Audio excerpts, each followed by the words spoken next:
Kindergarten is set up a little bit differently than other grades in MathUp. So if you're not a kindergarten teacher, I assume most of you are if you sign up for this, you're welcome to stay. However, some of the content might not apply directly to your needs. We do offer other webinars for grades 1 to 9 as well, which you can find on our events page. And Yesenia, if you'd like to put that in the chat, we can add that in for them as well, for any other colleagues of theirs. I will be sharing my screen today, as you can see, so I'm going to be turning off my camera for bandwidth and just so you can all focus on the walkthrough and not me making any silly faces. So with that, I will stop my camera and we can get started. So this is MathUP Classroom. Can I get a thumbs up and just a yes, we can see everything before I get started? Looks good, Gina. Yeah, Awesome. looks good. Great, thank you so much. So this is MathUP Classroom. For those of you who are new to MathUP Classroom or have no experience with it at all, it is a dynamic digital resource, including your teacher content, your student materials, and your professional learning. Everything that you need is in this license. So it's also 100% aligned to our Ontario curriculum. So for anyone who's not teaching in Ontario, we do have a separate website, which will look exactly the same as this. So anything that you see in the webinar will be the same, except the curriculum content will be aligned specifically to the provincial curriculum standards. So we have one for national educators, WNCP, which is nat@mathup.ca, or if you're an Alberta teacher, we have alberta@mathup.ca. So when you first log into MathUp, you'll be asked a few questions about your classroom, your name, and then you will land on the first main page, which is called our dashboard. That's what you see here. The dashboard is where you'll find any new MathUp updates or new information. It's very similar to a message board, so it's the first thing you see when you log into MathUp. I would urge you to take a look at the dashboard, as you'll find any new information or new updates that arise for the resource. As you can see here, we have our home letter, which is new, and then we have all our getting started with MathUp resources, our PDFs, our videos are all on the main dashboard. Now, when you're in MathUp, you will see a grade dropdown in the top bar here. This includes kindergarten, which is what we're focusing on today, but with your MathUp license, you will also have access to grades 1 through 8. This is intentional for if you wish to introduce any of your students to a challenge. So looking forward, for anybody who needs a little bit of a challenge, you can look at content in grade 1, for example. So now let's jump right into our kindergarten path. This is what the kindergarten pathway looks like. Now you'll always notice at the top of the grade K path, we have 2 support documents that are available for download. These documents will help you with your planning in your kindergarten classroom. And something that's very valuable that I'd like to highlight, many of our teachers find a lot of use for it. So let's first take a look at our kindergarten planning for understanding and performance. So this document focuses on our curriculum, everything about what is included in kindergarten MathUp, some messages from Marion. You'll see your professional learning videos, how to use MathUp, planning a topic, and then what we call our sample inquiries and planned activities, which I will talk a little bit more about later once we hop into a lesson. Now let's go back here. And the second document that you see here is our topics overviews chart. This is very, very helpful when you're first getting started with MathUp, because it will show you all of what you need to know that's within the topics. So if you scroll down, you will see the topic for the lesson. You will see the learning goals, the success criteria, the sample inquiries within that topic, the planned activities within that topic, and then any of the posters, storytime books, or games that are associated with the topic. And again, this might sound really overwhelming at first, but I will dig into one lesson later so you can take a look at what it looks like on the inside. So every single topic within kindergarten is found here, and then suggestions for going forward or anything that you could need moving forward. So those are our 2 documents that you'll find on our kindergarten path. You'll also see that we have our lesson planning page here. Before I get into creating a path, does anyone have any questions before we jump into creating a path or a lesson itself? Any questions I can answer in the chat, Yesenia? Nothing currently in the chat, Gina. Thanks. Okay, no problem. Okay, so now one thing I'd like to highlight before we go straight into the lesson is the difference between kindergarten and our other grade paths. So you'll notice that kindergarten topics will have what we call sample inquiries and planned activities. Now, this is different than other grades, where in other grades, you'll find lessons within the topics. This is due to the needs that we obviously know that little learners also learn a lot better with planned activities or inquiries and hands-on versus pen to paper. So another question that we do get often is, what topics should I teach and in what order? Now, what topics you teach and how you teach them is completely up to you to best meet the needs of your classroom. We understand that every classroom is different, but you will notice as you're making a new path that Marian suggests some prerequisite topics that we'll look at a bit further now as we start to create a pathway. So I'm going to show you how to create a new path. So you're first starting out with MathUP, you don't know what to do, let's create a new path. The first thing you'll do here is select create a new path, and I'm just going to name this, what day is it today? January 10th. Okay, so we'll just name our path and then press save. Now the next thing you want to do is click edit. And once you're here, you can drag and drop your topics to create your path through the year in whichever way you choose. So let's say I want to put counting here, and let's move up patterns here. So you can see that you can move them around to your liking. Now you'll also notice that each topic has a letter and a color associated with it. You'll notice that this one stands for number sense enumeration, M stands for measurement, G stands for geometry and spatial sense, PA stands for patterning and algebra, and DP stands for data management and probability. So now once you've selected the order you'd like to teach each topic in, you can click save, and this will set your path. One thing to point out is the star button here. So let's say this is our path that we want to use for the classroom this year. The first thing that we want to do in order for it to show up on our main dashboard and to be set as our active pathway is to set as active path. So now when you log into MathUP and you go to your dashboard, it should be there. Give me a second.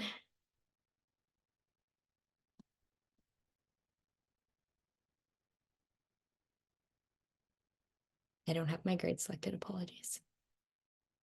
So now you'll see that your kindergarten pathway is down here. Now, if we go back to creating our path, you can rearrange your topics. And like I said, there are a few recommended topics that are noted as prerequisites that are suggested by Marian. So let's take a look at one of these that has an asterisk beside it. Anything that has an asterisk means there's a prerequisite topic that Marian suggests. If you wish to follow that structure, is completely up to you, but that means that there are some type of background or building upon topics that she suggests are important before moving on to the next part in a lesson. So for example, here we have composing and decomposing numbers. Marian suggests that before you teach composing and decomposing numbers, you want to make sure that you teach counting, subsizing, and representing numbers. Now, based on the path that I set up, these will come before composing and decomposing numbers.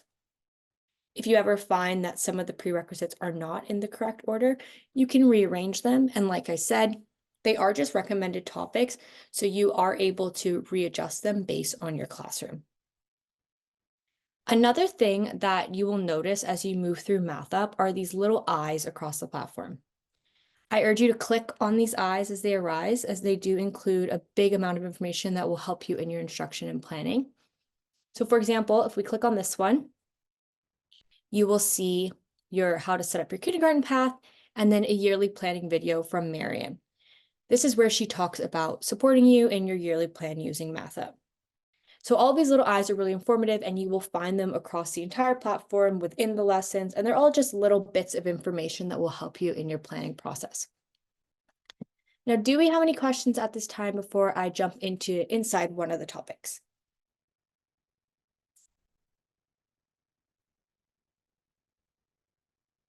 No questions? None in the chat at the moment, Gina. Thanks. You guys are an easy bunch today. All right, so now let's jump into all the fun stuff. I'm going to walk you through one of the topics today just so you can see what it looks like on the inside. So I'm going to go with simple shapes, and I'm going to jump straight into this one. So when you go into a topic, the first thing that you will see in every lesson is the topic planning page. Now, if you scroll down, you will see that on the topic planning page, you have your curriculum, your essential understandings, your going forward, and then the assessment for this topic. All of this is included in your topic planning page. Now, again, let's go back to one of these little eyes. For those of you who don't know what the essential understandings are, this little eye will give you a little video about what essential understandings are, and I'll just play a small snippet for you so you can get an idea of it.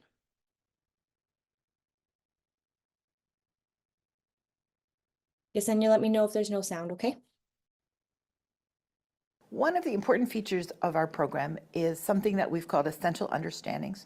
The essential understandings are strand-based, although some strands actually borrow essential understandings from other strands. And what those are big, important ideas that we want students to learn, probably year after year, that are somewhere between really big ideas and very specific curriculum. So what we've tried to do is we've tried to say, here, what are the important ideas that would help you create lesson goals so that students would keep seeing those ideas over and over, and those ideas would actually get into their heads and that they would understand them. So it is kind of a new name, Essential Understandings, but I think the name conveys what it is. These are the most important ideas that we want students. So just so show you a brief clip into that video, and you definitely can take a look at it on your own time. There's tons of videos by Marion on this platform to support you in your planning. Now, as I said, when you scroll down on your topic planning page, you have your going forward. So your going forward is quick access points about what your students will be learning in grade 1. Again, this is for those who want a challenge or where you feel like your students need a little bit of a push. Then you will see your assessment in this topic. You have your assessment for learning, your assessment as learning, and your assessment of learning. Your assessment of learning will always include your diagnostic task. Now, for the other grades, we have what we call observational checklists. However, in kindergarten, we have documentations of student learning. These will assist you in your guiding of your observation of student learning along the way. So let's take a look at one of these. Okay, so this is our modifiable document. And this document here is our documentation of student learning. So as you're observing your students' data along the way, what you'll do is you can put your observations in here. It's modifiable. Gino did this and so and so. And you can download this or you can print it off, and it's all as an observational checklist for your learning along the way. So these can be, as you can see with my little arrow there, they can be saved as a Microsoft Word document or Google document, and you can set that up in your settings. I have mine set up as Word, hence why I had to switch my sharing screen. So you can save these, and I'm just going to go back to my regular share option. Give me just a second. All right. Can we see the main page again, Yesenia? Yes, we're back. Okay, thank you. Okay, so that is your documentation of student learning. Now, in addition to our main topic planning page, we have our sidebar here.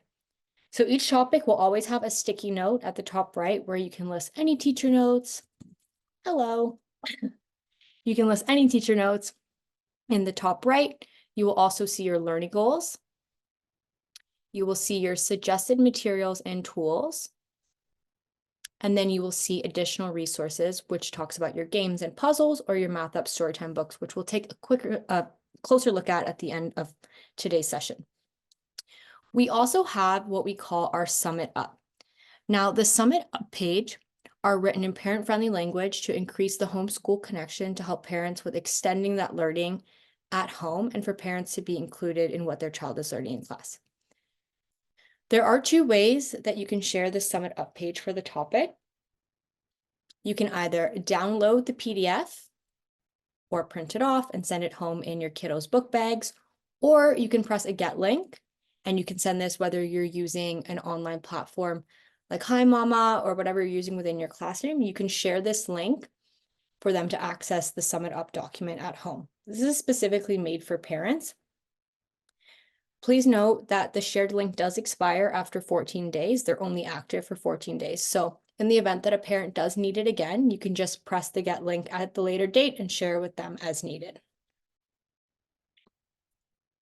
Let's go back to our regular page here. Now that we know, now that we're done with our topic planning page, we can move on to our next part of the lesson, which is called our diagnostic task. And this is our assessment of learning. So this is where you will start to see the difference between the teacher content and the student material. Each diagnostic task will show you in this task how you could handle this, so what to observe, and then the diagnostic task for students. Now, if you only want to see your teacher content or just the student tasks, you can go to the top right and select teacher content, and that's all you will see. Or you could just see your diagnostic task, which is student task only, or you can see all of them. So you're able to change it up to better suit the needs in your classroom or what you feel like sharing for the day. Now that we know where our students are at, if you're doing this diagnostic task, sorry, I just want to go back 1 second. Diagnostic task can also be sent as a get link, as I mentioned before, to send home, or you can project it in your classroom. And this is what it would look like. Your diagnostic task as well, which you'll notice with a lot of the lesson material within MathUP, is you can mark things as visible and not visible. So let's say I only want to show these questions. I can toggle these off and then project it like this, and it will only show the questions that I selected. The same applies for get link. If I toggle them on or off, the get link will only show the questions that I selected. So now that you know where your students are at, we'll move on to our first set sample inquiries. You'll notice that the number of sample inquiries for each topic varies depending on which topic you're in. Now for this topic, simple shapes, we have 4, whereas sometimes you'll have upward of 5 or 6. The planning page, however, will remain the same for each sample inquiry. So on the planning page for sample inquiries, you will see what will students do, and the point is, and how we could handle this. So let's take a look at inquiry number 1. So when you select an inquiry, you will see how the inquiry might begin. So for example, this one says students might be drawing circles on a piece of paper, and you might ask them what they like best about circles and perhaps what other round shapes they know about. Then you will see, and the point is, this is where Marion really focuses on what, for lack of a better word, what the point is for this session. So the learning focus here is recognizing what makes a circle a circle. We want students to notice that circles are not just round shapes, but more regular than other round shapes, such as ovals. Then underneath that, you will have your minds on, your action, and again, you can hide or keep your questions visible and project them or put them as a get link. Then you will have your probing and extension questions. What could you do if? How to respond to students, your consolidation questions, and then the assessment for learning. Now, when you're done an inquiry, you can mark it as complete, and that will update it on your K-path. Now, after planned I'm only going to show you one inquiry for today, and you can play around with the platform yourself just to be mindful of time. But the next set following inquiries is planned activities. These differ from our inquiries, as I'm sure many of you know. Planned activities are planned well in advance with the intention of implementing them into the classroom day. So on the planning page, you will see again, and the point is, how you can handle this, and then assessment for this topic. So let's jump into our first plan activity, which I think is shape hunt. It's really exciting. Yeah, it is shape hunt. So a shape hunt is our first plan activity for simple shapes. And again, when you're in A1, you will see in this activity what the students will be doing. And the point is your mind's on, your action questions, probing and extending what you could do if, how to respond to students, consolidation, and then variations of the activity for differentiating in the classroom for different learners. It may seem a bit overwhelming at first. I know there's a lot of content to cover, but if you haven't noticed already, the platform is very, very repetitive. So it eventually becomes like muscle memory as you learn where each topic is and what the headings stand for. Now I'd like to move into assessment, but I just want to stop for questions because I know I'm mindful of myself. Sometimes I move a little fast. So if there are any questions at this time, please let me know and I'd be happy to answer them. Currently nothing in the chat, Gina. Okay, thank you. So finally, we have our assessment tab. Let's go into assessment. So you'll see an overview tab for your assessment of learning that shows your curriculum and observation data, again, and the point is, and then your documentation of student learning, which I showed you earlier today when I had my little fumble. So on this page, you will see all of this. And again, similar to the rest of the platform, you get to project the questions. You can project the questions or you can send a get link to share at home. Now that is essentially what the inside of a lesson looks like for kindergarten, but we do have a lot of other resources within MathUP that will be of support to you in your planning and teaching. I just want to make sure that I had some time to cover those as well. So let's first take a look at our resources tab. You will find your curriculum index, your essential understandings index, your materials and tools, and then your glossary. In addition to your resources tab, you will also find your professional learning tab. Now, the professional learning topics is where you'll find all of your resources and a full video library that you can refer to that houses all of the Marian videos that you see along the platform and additional support. So let's just go in here. I want to actually show you one of these videos. So let's take a look at one of our videos here that we have from Marian about planned activities, since I know we just discussed them, and you can see a little bit what the PL activity videos are like. Cue for sound, if anything, okay? We've been asked by teachers what the difference between planned activities and inquiry sample activities are. And I thought it might be valuable just to talk it all over with you in one spot so we're all on the same page. When you actually look at one of the sample inquiries or you look at one of the planned activities, they look really similar. And I think that's a good thing. I think we're saying that there are important ways to teach kids. We want to kind of get them provoked into an idea. We want them to do some thinking. We want to consolidate. We want to ask certain probing questions. We want to do a lot of the same things, no matter whether it's what I called a planned activity or a sample inquiry. The sample inquiries are there truly as samples because we don't know what the kids are going to bring up, and I'm just showing you how I might use a provocation to get something coming up, or how I might respond if a student brings something up.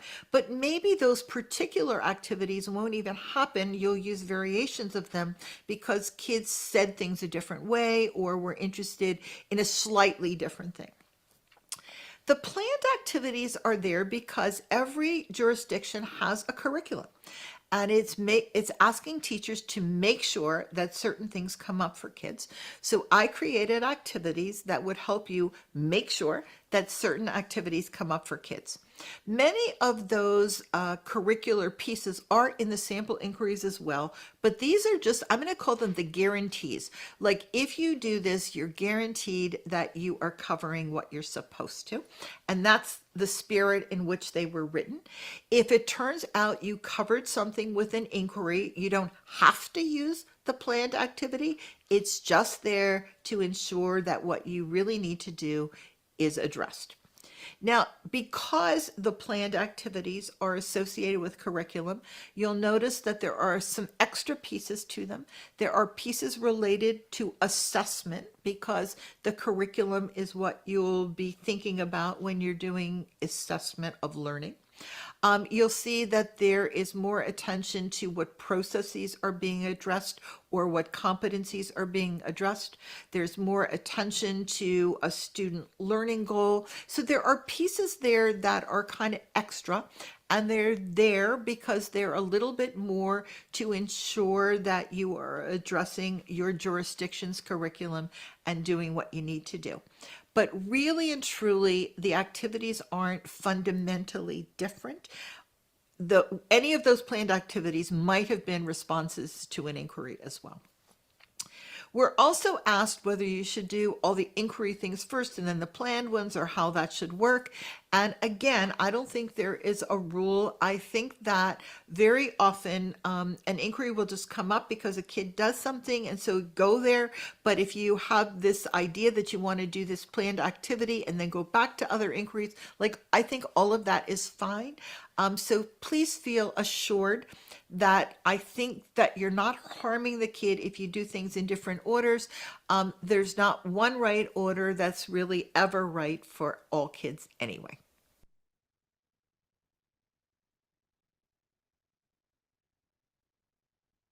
So that's just a brief look at our video library. As you can see, there is tons and tons of videos in here under your professional learning tab, videos that will help you with getting started, your planning, the essential understandings that we talked about earlier, the curriculum, the 3-part lessons, materials and tools, differentiation and instruction, assessment, and additional activities and practice. There are loads of videos, and I really urge you to take some time to go into them and take a look at them because Marion has a lot of great advice. Now, finally, we have our activities tab. Our activities tab, I personally find, is very exciting. As a previous kindergarten educator, I really like what we have within the platform for activities. Now, in addition that you notice to the posters that you've seen across the lessons in MathUP Kindergarten, we also have additional resources for kinder students, including games and puzzles, storytime books, number talks, and wonder tests. I'd like to take a look at games and puzzles first. So here, again, you can toggle between your grade and which topic. So I know we were looking at shapes earlier. Let's take a look at simple shapes. And then you can also show digital games only. So if I click this off now, I'm pretty sure that we don't have a digital game. No, we don't. So we don't have a digital game for this. So only certain topics will have both digital games and our hands-on games. So I'll first show you what a hands-on game looks like. This is one of our games called Shape Brace. So you can print this out and then collect the materials and deliver this within your classroom, or you can send it home as well for parents in the kids' book bags for them to do this at home. So that's just an example of one of the games that are our hands-on games. And then I will show you what a digital game looks like, but we'll have to go into something else. Let's look at digital only, which is a fun one. Oh, Toy Box Time is a fun one. Let's open this. So the digital games will look like this, and you can run these within your classroom if you'd like to. There's an example.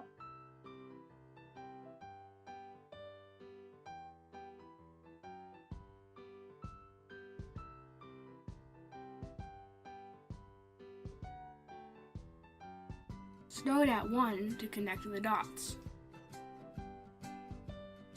Count in order as you connect the dots. Keep going until you make your toy.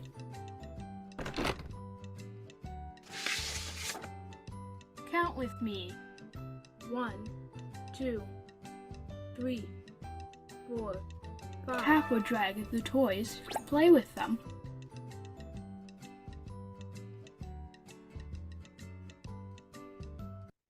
So that is just what one of the digital games looks like, and I could sit here all day and play one of those games if somebody let me, so I won't take up too much of your time with that. But now I do want to take a look at what we call our storytime books. So let's go into our storytime books here. This is a very exciting feature as well in kindergarten. Our storytime books are books that you can use in the classroom. They promote inquiry, mathematical concepts, and the sharing of ideas. They can be shared in a group, or they can be shared one-on-one with a student. One of my favorite ones is 10 Sleepy Dinosaurs. And you'll notice that when you click it, it takes you to the specific activity that is included within the topic. So if we were in earlier today, if we were in number sense enumeration, when we go into our planned activities, one of the planned activities is counting books. Within inside of that, we will have our book, which is 10 Sleepy Dinosaurs. Now, again, you can project this in your classroom and it would look like this. And you can read it aloud. Or you can send a get link at home for parents to share it at home with their students. And again, there is tons and tons of books on here for each topic. And again, you'll find those in the document that I showed you on the main K path page. At the beginning, it will show you any of the topics that have storytime books associated with them. Now, the last two are number talks. Now, number talks support the development of students' conceptual understanding and flexibility that focus obviously specifically on numbers and operations. The focus, however, is on mental strategies rather than paper and pencil. So students are encouraged to use their own strategies to figure out the answers and then share those strategies with one another. So let's take a look at one of these. Comparing numbers less than 6. Again, you can project it and it would look like this. Or you can send a get link to share at home. Going back to the fact that everything in MathUP is very, very repetitive, so you will get the hang of it slowly but surely. And then finally, we have our Wonder Tasks. Wonder Tasks are actually really great. They're short videos, but they're focused on problem solving. So they're really going to probe the students to use their curiosity and their critical thinking, and students will work on that, and then the answer is revealed at the end of the video. I'm going to use how many beads today. So it always starts with a hook.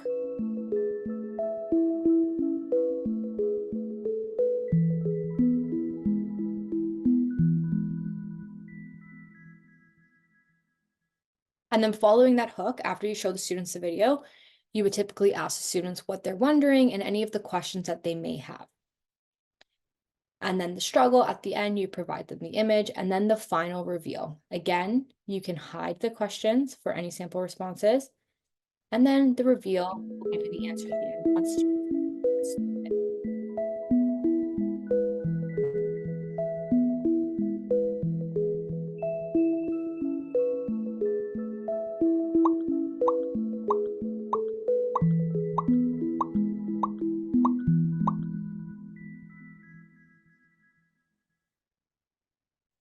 Okay.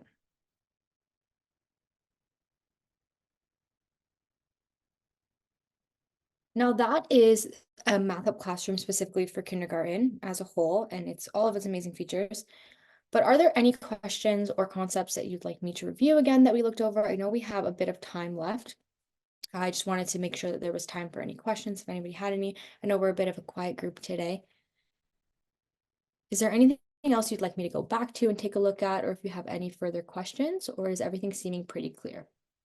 Hi, Gina. We do have a comment in the chat right now from Diane, who's wondering if you can go back to the dashboard and quickly review the whole setup process again.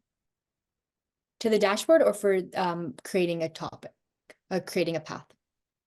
She said dashboard, but maybe touch upon both. Okay. Yep, not a problem. Okay, so Diane, when you first log into MathUP, the first thing you're going to see is your dashboard. Now, the dashboard isn't necessarily where you make your path. The dashboard is where you'll see any messages or updates about MathUP.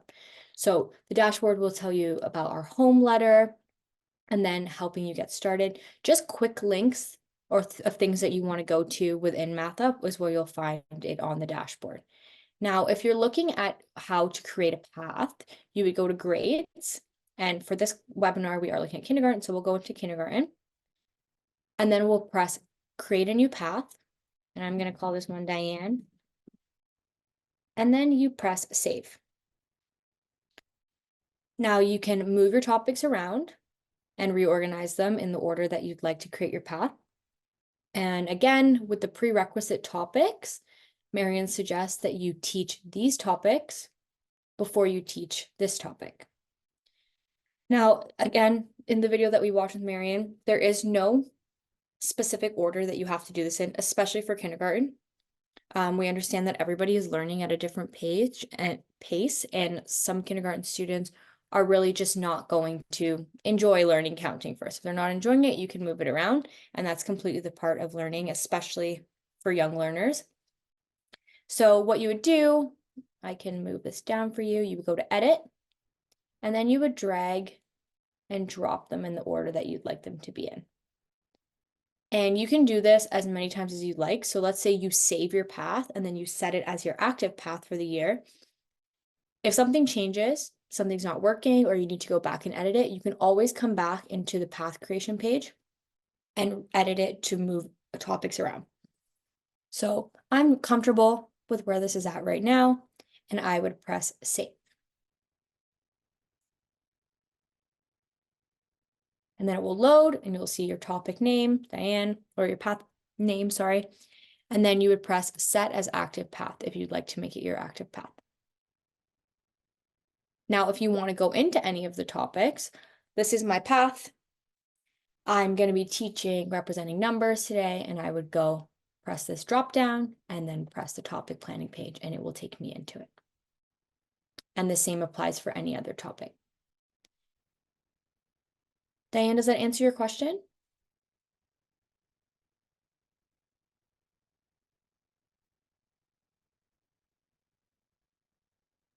She says, perfect, thanks. I set the dashboard as that's what, sorry, another question just popped up. That's I okay. set the dashboard as that's just what I heard when volume was working, but it was the path. Yeah, Okay. so Awesome. perfect. Any other questions, Yesenia, or anybody else? Feel free to unmute. Isabel has a question. Is it necessary to complete the topic, every inquiry or activity before moving on to another topic? No, absolutely not. Again, that goes back to tailoring the pathway to your classroom's needs. So if you're finding that, like Marian said in that previous video, if you're finding that an inquiry comes up or an activity isn't working, you can drop it. It doesn't need to stick to the plan. There are suggestions and recommendations, but there's no set in stone process that you have to follow in order of what comes first. So for example, I don't know if you're referring specifically to if, let's go into an inquiry here. You don't have to do I1 before you do I3. These are all different options. So these are all different inquiries that you could implement within your classroom. So let's say you're looking through it. You don't really like the sound of inquiry 1 for your classroom. You could try inquiry 2. You could try inquiry 5. They are not in order. You don't have to complete I3 to complete I4 and so forth. Does that make sense? And the same applies for planned activities.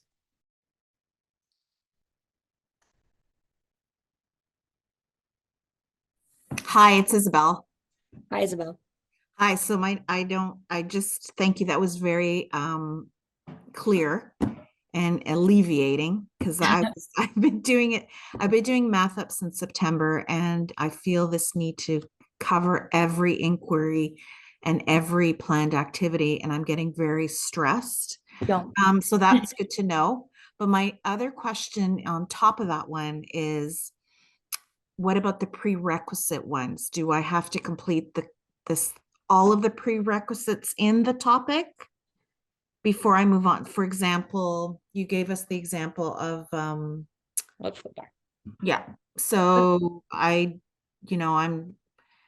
done counting, subitizing, representing numbers, and we're doing composing, decomposing numbers now. Yes. So do I have to completely do all of that before moving on to comparing quantities? Or is it the same idea where I can see what works best for my group?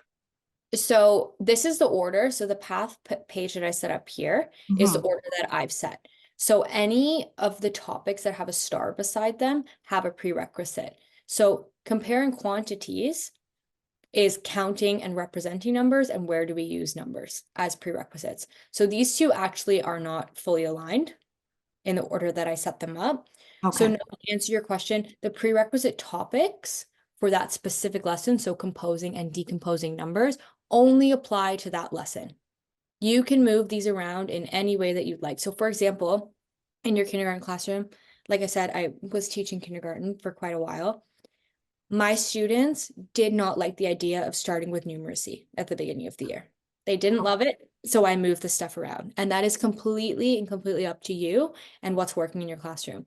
If you're halfway through the year and you realize, you know what, I think they would actually enjoy data and probability more to start off the year, you move it around. It's completely up to you. Especially with MathUP, the whole point is You shouldn't feel any type of stress on yourself as a teacher. It's supposed to help you. So if it's starting to make you feel like you're a little bit overwhelmed or you feel like you need to complete everything, you don't at all. You do what you can do within the topic. And let's say you do a few inquiries in counting, but you don't want to do all of them. Or if you do a few inquiries in a few planned activities in counting, but you don't want to do all of them, you're more than welcome to move on to the next set that you've created in your path. That's great and amazing. Thank you. You're very welcome. I get it, trust me. Any other questions? Nothing else on the chat at this moment, but please feel free to unmute your mics and let Gina and I know if you have any questions.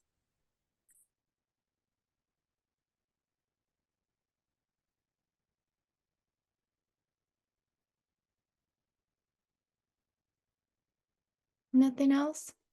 All right, well, I guess if there's no more questions, I can give you back 15 minutes of your day. I'm sure you guys are all a busy bunch starting school this week. I'd like to thank you all for joining today. I hope it was informative and you're excited to get started if you're a new user, or if you're already using it, you feel a little more comfortable with the resource.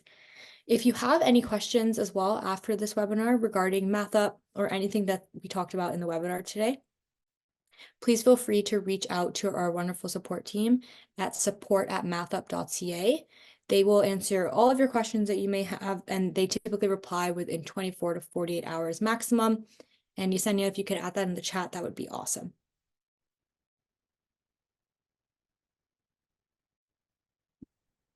Email address has been added.